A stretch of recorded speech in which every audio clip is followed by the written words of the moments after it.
Gitapukan sa mga supporters ni kanhi President Rodrigo Duterte ang iyang balay sa Doña Luisa, Ikulan, Davao City kagabii tungod sa hungihong nga dunay mga pulis nga moserve og search warrant sa pinuy-ana ni Duterte. Apil sa gatusan ka mga tawo ang pipila ka mga abogado nga nagpakita usab og suporta kang Duterte. Bantay sirado ang mga tawo sa propiedad sa kanhi presidente. Gusto nilang babagan ang mga pulis ug galing mahinayon ang gingong search warrant. So, muna itong mga attorney.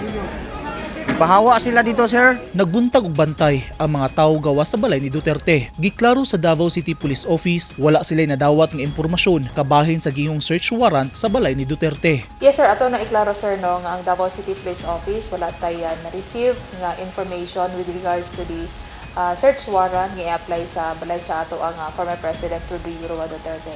And it was confirmed by our Acting City Director, Police Colonel Hansel Marantan nga walay search warrant nga gigunita ng ato ang Davao City Police Office o wala pud ni any information with regards to the search warrant.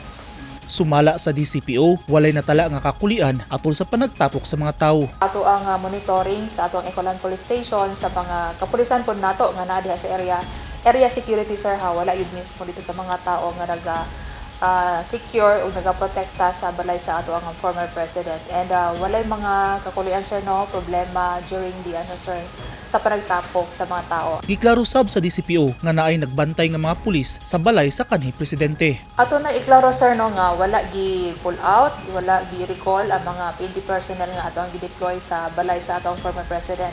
Nalang sila sa area sir na sa kanto, and as per information nato gikan sa ato operation nara sila sa area. So wala sila mismo doon sa mga tao kay ato lang pong irespeto ang mga tao nga naadinha nga nagaprotekta sa balay sa ato ang former president. Ato iklaro nga ana ato ang kapulisan wala man sa sentro sa balay sa ato ang former president pero naa sila sa area sir nga nagahatag og seguridad. Subayon pasab sa DCPO ang nagkatag nga video sa social media diin makita ang pagbahis-bahis sa mga simbatang sa mga sundalo sa Ikulan, Davao City kagabii.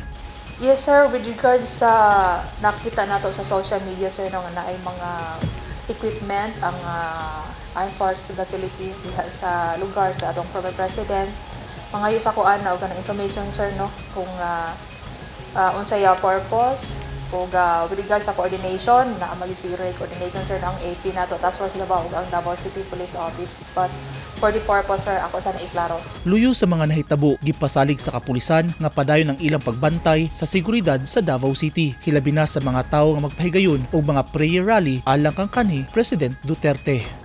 Eugene Hinutan, Newsline Philippines. Stay safe.